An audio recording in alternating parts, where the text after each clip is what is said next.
दोस्तों, जब भी बात आती है इन्वेस्टमेंट करने की तो लगभग हम सभी लोग कंफ्यूज ही रहते हैं। आखिर किस प्रकार से इन्वेस्टमेंट किया जाए कि हमें ज्यादा से ज्यादा प्रॉफिट हो सके। क्या धीरे धीरे हर महीने एक छोटा अमाउंट इन्वेस्ट करना सही रहेगा या फिर एक बार में ही एक बड़ा और भारी भरकम अमाउंट इन्वेस्ट करना। अब SIP, लमसम, म्यूचुअल फंड जैसे बड़े बड़े शब्द हमें डराना शुरू कर देते हैं और कुछ समझ में नहीं आता कि क्या करें और कैसे करें। तो आइए इस वीडियो के थ्रू समझते हैं कि इन्वेस्टमेंट का कौन सा तरीका आपके लिए सबसे बेस्ट है, और वो भी बिल्कुल सरल शब्दों में। फॉर कंप्लीट इन्फॉर्मेशन बने रहिए हमारे साथ इस वीडियो के एंड तक। दोस्तों, म्यूचुअल फंड में इन्वेस्ट करने के दो तरीके हैं। सबसे पहला है SIP और दूसरा है लमसम। लंबे समय तक पर मंथ थोड़ा थोड़ा अमाउंट इन्वेस्ट करने को फाइनेंस की लैंग्वेज में SIP कहा जाता है। SIP यानी कि सिस्टमैटिक इन्वेस्टमेंट प्लान, जबकि एक ही बार में एक भारी भरकम अमाउंट को इन्वेस्ट करने के तरीके को लमसम कहा जाता है। अब बात आती है कि इन दोनों में से कौन सा तरीका इन्वेस्टमेंट के लिए बेस्ट है। तो आइए जानते हैं कुछ स्टोरीज के थ्रू। दोस्तों, ये है मिस्टर विनीत, जो एक 30 ईयर ओल्ड वर्किंग प्रोफेशनल है और महीने का लगभग 25 से 30 हजार रुपए कमाते हैं। विनीत चाहता है कि वो अपना पैसा कहीं पर इन्वेस्ट करे। अब इन्वेस्ट करने के उसके पास दो तरीके हैं। या तो वो लमसम के थ्रू एक बार में ही सारा पैसा इन्वेस्ट कर दे, या फिर वो हर महीने 5-5 हजार रुपए करके SIP में इन्वेस्ट करे। क्योंकि विनीत के पास पैसों की थोड़ी कमी है और अपने जॉब के बिजी शेड्यूल के कारण वो मार्केट रिसर्च जैसी चीजों पर ध्यान नहीं दे पाता है, इसलिए उसने डिसाइड किया कि वो अगले 20 महीने के लिए 5-5 हजार रुपए SIP में इन्वेस्ट करेगा। विनीत ने पूरी डिसिप्लिन के साथ अगले 20 महीने तक इन्वेस्टमेंट किया। 20 महीने बाद विनीत का ऑन एन एवरेज 12% रिटर्न के हिसाब से टोटल अमाउंट हो गया 1,32,000, जबकि इन 20 महीनों में उसने टोटल 1 लाख रुपए इन्वेस्ट किए, यानी कि उसे 32,000 रुपए का प्रॉफिट हो गया, जो शायद कोई भी अदर FD वगैरह कभी नहीं दे सकता। अब दूसरी तरफ है मिस नेहा, जो कि एक फ्रीलांसर फिल्म मेकर है। हाल ही में उन्होंने एक प्रोजेक्ट खत्म किया है जिससे उन्हें 1 लाख रुपए प्राप्त हुए हैं, और नेहा चाहती है कि वो इन पैसों को जल्दी से जल्दी कहीं पर इन्वेस्ट कर दे। नेहा की एक रेगुलर इनकम न होने की वजह से उसे SIP में इन्वेस्ट करना सही ऑप्शन नहीं लगा, इसलिए उसने 1 लाख का पूरा अमाउंट एक बार में ही लमसम के थ्रू इन्वेस्ट कर दिया। अब अगले 10 महीने के बाद मार्केट इतनी डाउन हो गई कि नेहा को अपना पैसा इन्वेस्ट करने का डिसीजन गलत लगने लगा और उसने जल्दी जल्दी में अपना लमसम में इन्वेस्ट किया हुआ पैसा निकाल दिया, जिससे उसे रिटर्न में मात्र 80,000 रुपए ही मिले, यानी कि उसे 20% का लॉस झेलना पड़ा। अब इन दोनों को अगर कंपेयर किया जाए तो विनीत और नेहा दोनों ने ही सेम अमाउंट इन्वेस्ट किया था। विनीत ने SIP के थ्रू किया था, जबकि नेहा ने लमसम के थ्रू किया था, लेकिन एक को 12% का प्रॉफिट हुआ तो वही दूसरे को 20% का लॉस। दोस्तों, इस एग्जाम्पल को देखकर तो आपको यही लग रहा होगा कि SIP में इन्वेस्ट करना सही है और लमसम में पैसा इन्वेस्ट करना सही नहीं है, लेकिन ऐसा बिल्कुल नहीं है। दरअसल ये आपके इन्वेस्ट करने के तरीके और मार्केट के बारे में आपकी समझ पर डिपेंड करता है।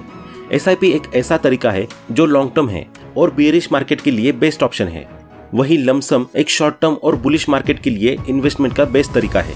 आइए इसे भी एक एग्जाम्पल के थ्रू थोड़ा इजी वे में समझते हैं। दो फ्रेंड्स हैं, एक का नाम है मोहित और दूसरे का नाम है प्रदीप। मोहित एक गवर्नमेंट एम्प्लॉय है जिसकी मंथली एक फिक्स्ड इनकम है, और वहीं प्रदीप एक बिजनेसमैन है जो स्टॉक मार्केट के बारे में बहुत अच्छी समझ रखता है। अब साल 2008 में दोनों डिसाइड करते हैं कि वे अपने पैसे कहीं ना कहीं इन्वेस्ट करेंगे। मोहित की एक फिक्स्ड इनकम होने के कारण वो डिसाइड करता है कि वो पर मंथ 5,000 रुपए SIP में इन्वेस्ट करेगा, वो भी पूरे 10 साल के लिए। लेकिन प्रदीप एक बिजनेसमैन था और उसे मार्केट की भी अच्छी समझ थी, इसलिए उसने मार्केट का एनालिसिस करते हुए डिसाइड किया कि वो 5 लाख रुपए लमसम के थ्रू इन्वेस्ट करेगा। 2008 से लेकर 2018 तक मोहित ने डिसिप्लिन के साथ प्रत्येक महीने 5-5 हजार रुपए करके टोटल 6 लाख रुपए इन्वेस्ट कर दिए। अब 2018 में आकर उसके पास टोटल अमाउंट था 10,32,000 रुपए, यानी कि उसे लगभग 4 लाख रुपए का प्रॉफिट हुआ, जो होता है 10% रिटर्न। वहीं दूसरी तरफ प्रदीप ने 5 लाख रुपए लमसम में इन्वेस्ट किए थे, जो 2018 में आकर हो गए 30,95,000 रुपए, यानी कि उसे लगभग 26 लाख रुपए का प्रॉफिट हुआ है, जो कि होता है 20% रिटर्न। इन दोनों को अगर कंपेयर किया जाए तो हमें देखने को मिलता है कि मोहित और प्रदीप दोनों ने ही 2008 में इन्वेस्ट करना शुरू किया था और दोनों ने ही सेम टाइम यानी कि 10 सालों के लिए इन्वेस्टमेंट किया था, लेकिन इसके बावजूद भी मोहित को रिटर्न मिला 10% का, जबकि प्रदीप को रिटर्न मिला 20% का।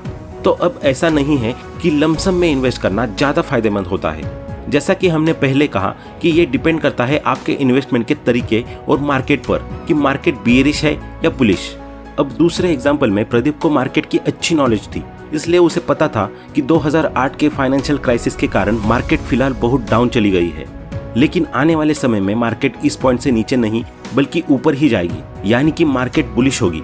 इसलिए उसने अपना पैसा SIP के थ्रू नहीं बल्कि लमसम के थ्रू इन्वेस्ट किया। वही अगर हम नेहा वाले एग्जाम्पल को देखें तो उस एग्जाम्पल में नेहा ने उस समय पर इन्वेस्ट किया था जब मार्केट अपनी बेटर स्थिति में थी, लेकिन अगले 10 महीने में ही मार्केट बहुत डाउन हो गई और नेहा ने अपने लमसम में इन्वेस्ट किए पैसे जल्दी जल्दी में निकाल दिए, यानी कि मार्केट उस टाइम बेरिश थी, इसलिए नेहा को लमसम के थ्रू लॉस झेलना पड़ा। हालांकि नेहा अगर कुछ समय के लिए रुक जाती और विनीत की तरह अपना 20 महीने का टाइम पूरा करती तो शायद उसे 20,000 रुपए का लॉस नहीं झेलना पड़ता। दोस्तों, जहां लमसम आपको हाई रिटर्न देने की क्षमता रखता है तो वही उसमें हाई रिस्क भी होता है। दूसरी तरफ SIP है जिससे आपको लॉन्ग टर्म में एक लिमिटेड रिटर्न मिलता है, लेकिन उसके साथ रिस्क भी बहुत लिमिटेड ही होता है।